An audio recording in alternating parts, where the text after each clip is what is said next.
Hello, my name is Ryan Gardner, and I was recently reading the Journal Record, which is a local newspaper here in Oklahoma. Took an interest in a specific article in that newspaper. That article was referring to this one here.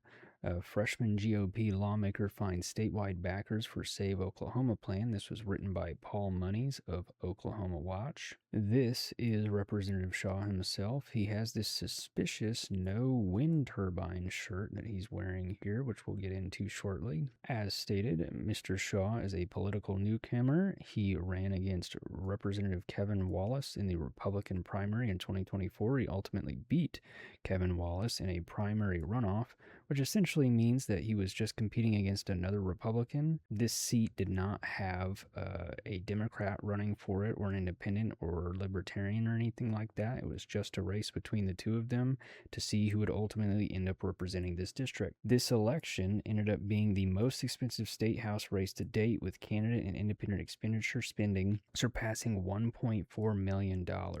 This is incredibly odd. Most local house races in the state of Oklahoma, probably at a maximum, would be like $250,000 between both candidates. This ended up being quadruple that. And again, this was just between two Republicans. This wasn't even between, Republican competing against a Democrat, where both parties are essentially vying for the seat.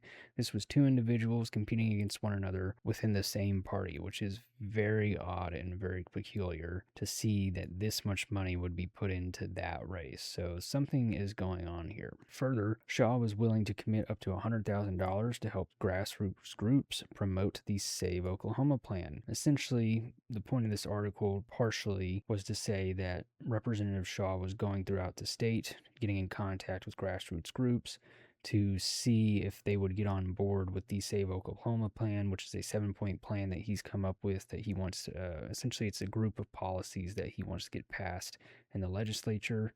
And essentially, he's saying he's willing to give up to $100,000 to those groups if they say they're on board with the 7-point plan, which from my perspective is just meant to show that he has some money to throw around. He's not a poor individual. He's probably fairly wealthy. Probably is related to him having worked in the oil and gas industry at Chesapeake Energy, later ended up working at an energy consulting company, and eventually ended up creating his own company, or being the co-owner of Land Information Services, LLC, which he ended up selling in 2022. So he's got a lot of connections to the oil and gas industry, as it turns out, which we'll get into a little bit further. This is the biography from OK House Gov for Rep Shaw. Even within his own biography, we're going to be focusing on these two paragraphs here. And so, as you can see, Shaw is a 2006 graduate of Oklahoma State University in Stillwater and earned his bachelor's degree in finance and accounting. Now an entrepreneur in the oil and gas industry, Shaw brings his expertise in business to the legislature. Further, Shaw's primary focus will be opposing the expansion of industrial wind and solar energy projects and preventing foreign ownership and investment in Oklahoma land. This is interesting, given that he seems to be fairly proud of this. I would assume that once you become a representative in the House of Representatives, you get to choose what's in your own bio on your profile on the website.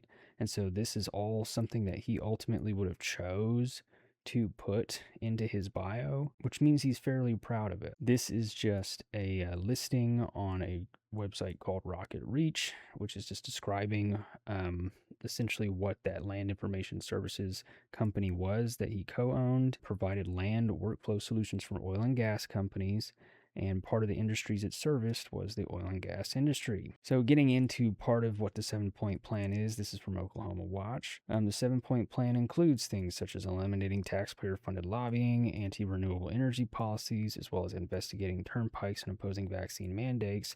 And he's found that when he's taken this 7-point plan to a lot of the Republican base throughout the state, that they have found the plan to be overwhelmingly favorable, meaning that many of the people he's spoken to have been on board with many of the points of this plan. So it's fairly popular amongst Republicans.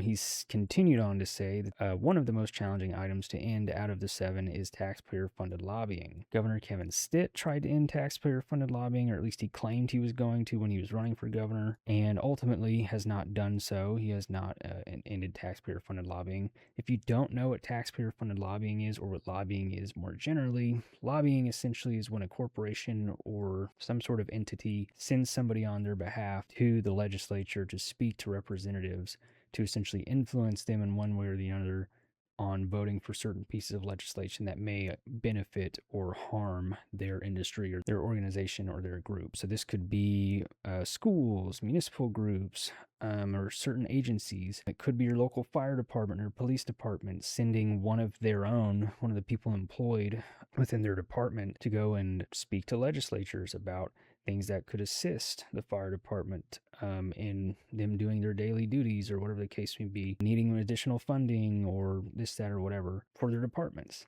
It's not necessarily a bad thing. Taxpayer-funded lobbying sounds bad. I think lobbying generally, I don't agree with. I don't like lobbying. I don't like the idea of a large corporate entity coming in and essentially trying to convince legislatures to err on their behalf as opposed to on the behalf of everyday Oklahomans. But at least in the case of taxpayer-funded lobbying, it sounds bad in title, but I think at the end of the day, it's actually not a bad thing. If you were in a small little town, rurally away from, Oklahoma City and Norman and a lot of the main area here in the middle of the state, this may prevent your small little town from going and being able to advocate for itself towards the legislature as far as we need a bill that will do this, or we need a budget that will allow us to do this.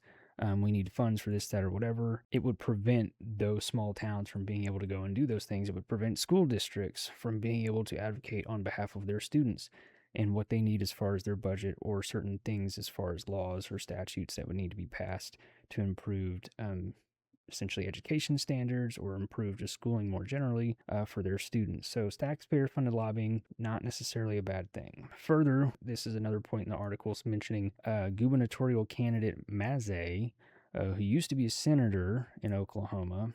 And back in the day, he wrote a bill that ended the state's transferable tax credits for wind. So you can see that he's kind of aligned with Representative Shaw already. And this is Mazzei saying, "I love the emphasis on fighting the green energy agenda because it competes directly against Oklahoma energy, particularly Oklahoma natural gas." Essentially saying he doesn't understand why we subsidize with taxpayer dollars massive wind and solar projects because it would potentially harm Oklahoma natural gas, ONG, OG&E, Devon, Chesapeake, whatever the case may be, here in Oklahoma. Further, we're going on to say that Representative Shaw has criticisms of the legislature in that he believes that many of the points within the Save Oklahoma plan are generally popular, and yet they have not made any headway as far as actually getting those written into law and getting them passed. And this is coming from him that many popular conservative priorities are routinely blocked by lobbyists and legislative leadership. So you already see that lobbyist word coming up, and that he's essentially blaming lobbyists for being the adversary as far as not being able to get these popular points of his, what he's trying to accomplish, part of his agenda passed is because of the lobbyists at the end of the day. But he's also saying legislative leadership, which means he's also pointing at the Republican Party itself, which we'll get into here in a second. And this next one, the mainstream lobby and special interests are openly fighting every single one of these items. So he claims these are 7 items that are really being fought by the lobbyists. And he goes on to say, House rules and leadership control which bills advance, sometimes unevenly. Motions to waive the rules are a frequent complaint of those in the minority party, and sometimes even among factions of the governing party. This essentially means that, say you're the Speaker of the House of Representatives here in Oklahoma, you get to choose to some degree or another what bills are going to ultimately reach the floor and get a vote. And so that means as the Speaker or the people in power, maybe you're the head of a specific committee or commission or whatever the case may be, you have a certain degree of control over when a bill is ultimately going to get put up for a vote. If you're in the minority party, frequently there's no reason for, in this case, the Republican Party to allow you to get a bill to the floor because they don't need your votes. The Republicans have a supermajority in the state, which means essentially nothing can get passed without party leadership approving it. And so at the end of the day, even if you're a Republican in this state, you still may not be able to get your bills seen on the floor or heard on the floor if leadership doesn't agree with you. And this is something I actually agree with Representative Shaw on, because ultimately it corrupts the system. If you have somebody who gets elected into government, they should have some degree of leeway as far as being able to pass legislation that they believe is going to benefit the average everyday Oklahoman. That is not the system that we have. And many states have the same sort of problem. When you have a supermajority in your state of one party or the other, that party has essentially complete control over what can and can't get passed at the end of the day. So we continue. Rules are waived sometimes for some people, but they're in place and very rigid for other people.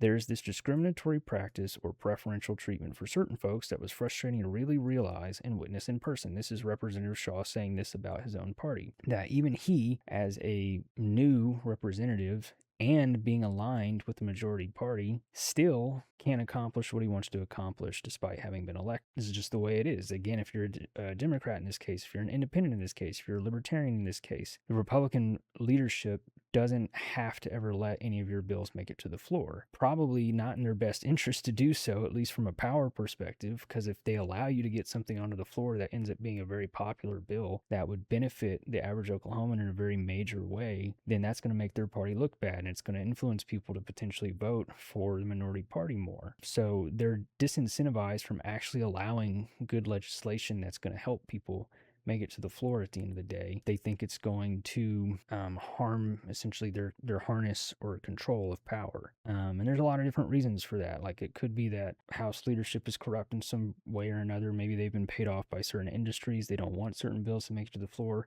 There's no telling. And some of those things are probably true.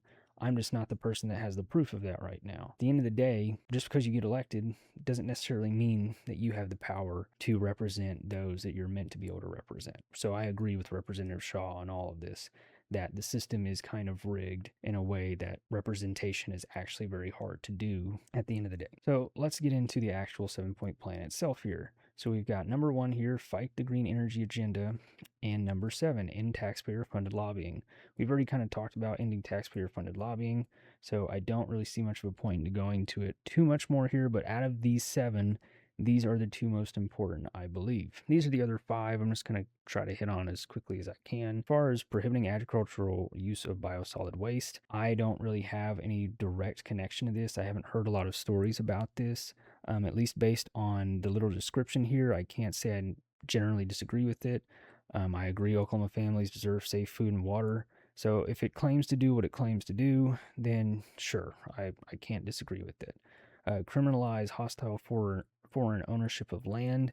This is something I can understand because I know there's been stories in the media talking about how essentially these Chinese companies or Chinese entities were coming into Oklahoma and buying up huge swaths of rural land to potentially grow marijuana after the legalization of medical marijuana here in the state, and amongst other things. But foreign entities were coming in, buying up a bunch of our rural land, and potentially doing nefarious things with that land that ultimately people generally disagree with. And not to mention just the concept of like foreign control within our country more generally. I can understand this, and generally I'm just like, okay, sure, fair enough. I don't necessarily disagree with that. Mandatory e-verify for all businesses. This could not be great. At the end of the day, this is essentially saying that anybody that happens to be an illegal would have to be verified to be able to work within the state. And I understand that, like, you know, there's a huge issue we have right now with illegal immigrants in this country as far as their legality in being here, whatever the case may be, taking up other people's jobs. There's a reality attached to this, though, that like when we talk about, you know, construction, when we talk about agriculture, like there's a lot of illegal immigrants that ultimately end up working for those types of industries. And in many cases, a lot of them do end up with like work permits or work visas or green cards or whatever the case may be, something that allows them to work here legally as they essentially are waiting for a hearing with a judge or whatever the case may be to determine whether or not they're allowed to be here or not, or whether they're allowed to stay here or not. And so in many cases, those people end up working here in these industries. Essentially, what this is advocating for is trying to limit those people and their ability to work here. And I don't think that that's a huge issue, but at the end of the day, it could ultimately harm certain industries that rely on that sort of labor that is very low pay, and that a lot of Americans ultimately don't oftentimes want to work in because of how labor intensive it is and how long the hours are. And so you really can only get illegal immigrants to come in and do those types of jobs. And so this could ultimately end up harming people. It may not make things better for the average Oklahoman, believe it or not. But I understand all of the tumultuousness about talking about that type of stuff. In perpetual toll roads and expose the Oklahoma Turnpike Authority. Obviously, I've heard about all the things in the media as far as like eminent domain being used to potentially like buy people's homes to build turnpikes from here to there. I understand that being a big problem down in Norman as well as other areas around the metro in central Oklahoma. So I get this. Like, I don't have no issues with this. Like, I think there needs to be more transparency with this. I think people need to have more of a say in this type of stuff before OTA just comes in and makes these decisions and claiming eminent domain over people's homes. Like, I can't generally disagree with this in any sort of way. And then stop discrimination based on vaccination status. This in the past was never a huge deal prior to COVID. Nobody had issues with whether or not people were vaccinated or not. This wasn't a major deal. Like, now we have, since COVID, like increased rates of people getting, children getting measles. And the circumstance of like, it's only been exponential, like thousands of kids getting measles that it used to never be. Measles was eliminated in this country. And so now we have kids dying of measles. We have thousands of kids getting measles, kids having to go to the hospital with measles. And it's something that we don't have to be dealing with. But there's this sort of hesitancy to something that there used to be no hesitancy towards. It didn't used to be a polarizing issue. It hadn't been politicized in any sort of way. And I think we need to get back to that as far as vaccination stuff goes. I understand that there were certain people that may have lost their job because they weren't vaccinated. I understand that. I don't know that that's necessarily fair to those people. Could also argue that not being vaccinated is putting other people at risk as far as people that you end up working with. And so there's kind of, two sides to that coin at the end of the day. Vaccination should not be something that is polarizing. Like, generally we want people to be healthy. We want people to be safe. This never used to be a big deal. So I think this is kind of one of those fringe issues that is appealing to people who just want to get angry at one another, unfortunately. Also, I just want to keep in mind, if you go and look at this website and you look at the actual writing of all of this, which I know I've got a bunch of crap on the screen here now, but I think this is all written with AI. Just keep that in mind. Back to these first major 2 points. So fighting the green energy agenda, as well as ending taxpayer-funded lobbying. We've already talked about the taxpayer-funded lobbying, but as far as fighting the green energy agenda, hopefully I've already made it fairly clear that Representative Shaw, as far as this specific issue, and this issue, frankly, that he seems to already have had a side before he came into office. And it seems like, based on the industries that he's worked with, he was already very aligned with the oil and gas industry, which I know Oklahoma generally is aligned with the oil and gas industry. Like, we have several large companies. So, some of our largest companies in the state are all tied to oil and gas, whether it be, Devon Energy, Chesapeake, whether it be OG&E, ONG. They're some of the largest companies in the state, and they employ, I assume, thousands of people probably collectively, and they bring in a lot of money in that circumstance. And our economy is based on the oil and gas industry, probably in a way that's not incredibly healthy, just because we want to diversify our economy into various other industries that aren't just oil and gas. Because I know we have aviation, we have oil and gas, but that's kind of the most that we're known for, maybe some biotech stuff. But this fighting the green energy agenda thing here is like, wind turbines and solar energy make up, I believe, about 40 to 50% of the energy generated in the state of Oklahoma already. Generally speaking, if those rates were to go up, it would just mean that energy rates would go down as far as what the ratepayers have to pay. Once you've installed solar panels, once we've installed wind turbines, you don't have to do a whole lot as far as maintenance goes. It's generally cheaper to produce the same amount of energy rather than having to go and harvest more natural gas or oil of which to burn to create energy. But I think this is seen as a threat to our oil and gas industry. And rather than them investing in this, they are seeing it more as a threat. They could be on the side of this, invest in it, and they could be in this industry. They could be in clean energy, but instead it seems like they'd rather resist it and push back against it. Although at the end of the day, it would just make people's energy bills cheaper. That's just the truth of the circumstance. So, based on everything that we have here, what do you think about Representative Shaw? Based on what I've found thus far in my readings, it seems like he's directly tied to the oil and gas industry. It seems like, based on the amount of money put into the campaign between he and another Republican, it seems like his whole election was based on his ability to get into office and ultimately start to lobby on behalf of the oil and gas industry. Him being anti-taxpayer funded lobbying means that it's probably true that the oil and gas industry has had pushback from local agencies or municipalities or towns or whatever the case may be that may not have wanted a bunch of oil wells drilled around them, or maybe they wanted to build a solar farm, or maybe they did want to build a wind farm near their towns or whatever the case may be. Maybe there's individuals that want to lease their land to build the solar farm or build the wind farm or whatever the case may be. In each of these circumstances, like these two major issues from the Save Oklahoma plan definitely are to the benefit of the oil and gas industry, of which he has direct ties to, has made a lot of money from, and it just seems suspiciously sort of corrupt in a way that why was this race so expensive? Why was it the most expensive race in state history if there wasn't something attached to that as far as him getting backing from a large sort of donor corporate entity being behind him? But that's just my opinion. You let me know what you think, and see you later. Have a great day.